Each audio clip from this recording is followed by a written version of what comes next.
যখন ওই পাদ্রী জানতে পারল ইমাম হুসাইন রাদিয়াল্লাহু তাআলা আনহুর মস্তক মোবারক নিয়ে যাওয়া হচ্ছিল, ওই পাদ্রী দেরি করলো না। পাদ্রী সে নিজেও জানে এই যে এজিদের প্রেতাত্মারা, এদেরকে টাকা দিয়ে কেনা যায়, এই জন্য দূরে গিয়েছিল তাদেরকে টাকা পয়সার লোভনীয় অফার দেওয়ার মাধ্যমে। এক রাত ইমাম হুসাইন রাদিয়াল্লাহু তাআলা আনহুর পবিত্র মাথা মোবারক নিজের ঘরের মধ্যে রাখবার প্রস্তাব দেওয়ার সাথে সাথে এজিদের বাহিনীরা প্রস্তাবে রাজি হয়ে গেল। ওই পাদ্রী ইমাম হুসাইন রাদিয়াল্লাহু তাআলা আনহুর মাথা মোবারকটা ঘরের মধ্যে নিয়ে গেলেন, খুব যত্নের সহিত আদবের সহিত রাখলেন। ইমাম হুসাইন রাদিয়াল্লাহু তাআলা আনহুর পবিত্র মাথা মোবারক টুটের মধ্যে চেহারা আনোয়ার, যে চেহারা আনোয়ার দেখলে নবীজির চেহারা দেখা হয়ে যায়। সুবহানাল্লাহ। আমার নবী নূরানী নবী রাহমাতুল লিল আলামিনের চুম্বন মোবারক যে চেহারার মধ্যে শোভা পাচ্ছে, ওই পাদ্রী দেরি করলো না। ইমাম হুসাইন রাদিয়াল্লাহু তাআলা আনহুর মাথা মোবারকের চেহারা চতুর্পাশে যে ময়লাগুলো লেগে আছে এগুলো সাফ করতেছেন। সুবহানাল্লাহ। এগুলো সাফ করে নিচ্ছেন, সাফ করে দিচ্ছেন। ময়লাগুলো একদিকে সাফ করছেন, অন্যদিকে বারবার ওই পাদ্রী নূরানী চেহারার মধ্যে চুমকাচ্ছেন। সুবহানাল্লাহ। পাদ্রী পরিষ্কার করে জিয়ারত করতে লাগলেন ইমাম হুসাইন রাদিয়াল্লাহু তাআলা আনহুর মস্তক মোবারকের। সুবহানাল্লাহ। জিয়ারত করতে করতে কোন দিকে যে দিন শেষ হয়ে রাতের অর্ধেক চলে গেল ভাবতেও পারবো না। ওই পাদ্রী জিয়ারত করছেন আর চোখ দিয়ে পানি বেয়ে বেয়ে পড়ছে। হঠাৎ করে চোখ যখন খুললেন তিনি আশ্চর্যান্বিত হয়ে গেলেন যে ইমাম হুসাইন রাদিয়াল্লাহু তাআলা আনহুর চেহারা দিয়ে এমন নূরের ঝলক বের হয়েছে যে নূরের ঝলক একেবারে আসমান পর্যন্ত পৌঁছে গেছে। মস্তক মুবারক থেকে কারামত যখন জাহির হলো, প্রকাশ হলো, ওই পাদ্রী দেরি করলো না, মস্তক মুবারকের সামনে নিয়ে আমার নবী নূরানী ইসলামের কলেমা পড়ে নিলেন। লা ইলাহা ইল্লাল্লাহ মুহাম্মাদুর রাসূলুল্লাহ।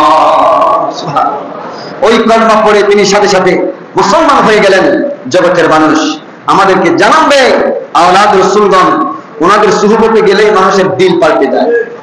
সুবহানাল্লাহ বলেন না? ওনাদের চেহারা দেখলে মানুষের কি পাল্টে যায়? দিল পাল্টে যায়।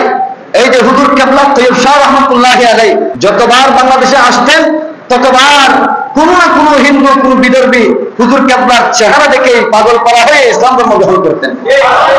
বর্তমানেও হুজুর কিবলা তাহের শাহ মুতাজিল্লাহ আলী যতবার বাংলাদেশে আসেন ততবার এক এক দিনে 2-3 জন 4-5 জন একসাথে ইসলাম ধর্ম গ্রহণ করে। কারণ আমার নূরানী নবীজির নূরানী নূর ওনাদের চেহারা দিয়েই তো শোভা পায়। যে চেহারা দেখে খুব হযরত ওমর ফারুক রাদিয়াল্লাহু তাআলা আনহু পর্যন্ত পাগল করা হয়ে ইসলাম গ্রহণ করেছেন। আল্লাহর রাসূলের নূরানী আওলাদগুলোর চেহারা এটা তো হুবহু আল্লাহর নূরানী নবীজির নূরানী চেহারার ঝলক। এজন্য তাদের চেহারা দেখলে বেঈমান মুহূর্তের মধ্যে ঈমানদার হয়ে যায়। সুবহানাল্লাহ। তেরি নসলে बात में है बाछा बाछा नूर का, तेरी नस्ले पाक में गे बाछा बाछा नूर का, कि तो है आईने नूर तेरा सब घराना नूर का, तो है आईने नूर तेरा सब घराना नूर का। दुहा का चेहरा है, ताहा का चेहरा है, যে চেহারা কসম খেয়েছেন স্বয়ং আল্লাহ। ওয়া দুহা কা চেহারা গে তাহা কা চেহারা গে, ওয়া দুহা কা চেহারা গে তাহা কা চেহারা গে। সুবহানাল্লাহ। नूरे नूरे नूरे नूरे नूरे तलबे हैं, कैसे प्यार जलबे हैं, नूरे नूरे तलबे हैं, कैसे प्यार जलबे हैं, चाँद अपनी कदमों से, चाँद मेरे नबी की कदमों से भीख लेने आया है, हाँ भीख लेने जिसका कोई सानी नहीं, हाँ जिसका कोई सानी नहीं, वो नबी हमारा है, वो नबी हमारा है। मुस्तफा की अज़ीमत का, मुस्तफा की अज़ीमत हद ही ना किनारा है। আমার নুরানি নবীজির চেহারায় আনোয়ার, যে চেহারায় আনোয়ারের কসম আল্লাহ কোরআনে পাকের এক জায়গায় ওয়াদুহা বলে গিয়েছেন, আবার অন্য জায়গায় তাহা বলে গিয়েছেন। সুবহানাল্লাহ। এই চেহারা ওই চেহারা, যে চেহারা দেখে দেখে কাফেররা পর্যন্ত দলে দলে মুসলমান হয়ে যেত। সুবহানাল্লাহ।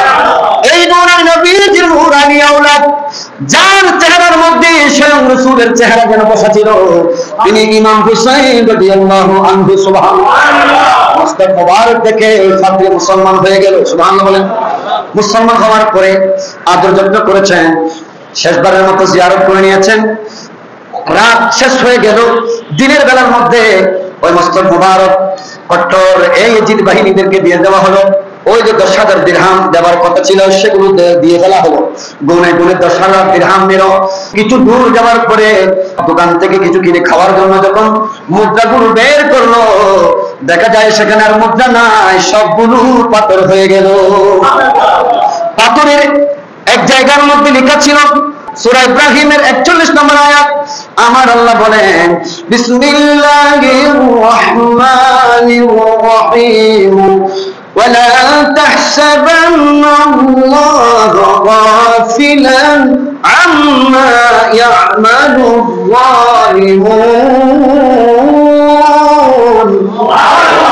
আল্লাহ বলেছেন জালিমদের কার্যক্রম সম্পর্কে আল্লাহকে তোমরা অনবহিত মনে করো না।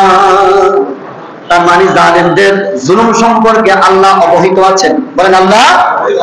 অন্য পিঠের মধ্যে লেখা ছিল কোরআনে পাকের আরেকটি আয়াত, যা সূরা আশ-শুরা 224 নম্বর আয়াত। আল্লাহ বলেন ওয়াসায়ালামুল্লাযীনা যালামু আইয়া মুনকালিবিন ইয়ানকালিবুন। অচিরেই জানতে পারবে জালিমদের গন্তব্যস্থল কোথায় হবে। অচিরেই জালেমরা জানতে পারবে তাদের গন্তব্যস্থল কোথায় হবে। এটা আল্লাহ পাক আজ্জা ওয়া জাল এই জালেম অভিশপ্ত যারা আওলাদ রাসূলের উপর বর্বরতা চালিয়েছে, তাদেরকে আল্লাহ এই মাধ্যম দিয়ে বুঝিয়ে দিয়েছেন। যারা বলুন না সুবহানাল্লাহ।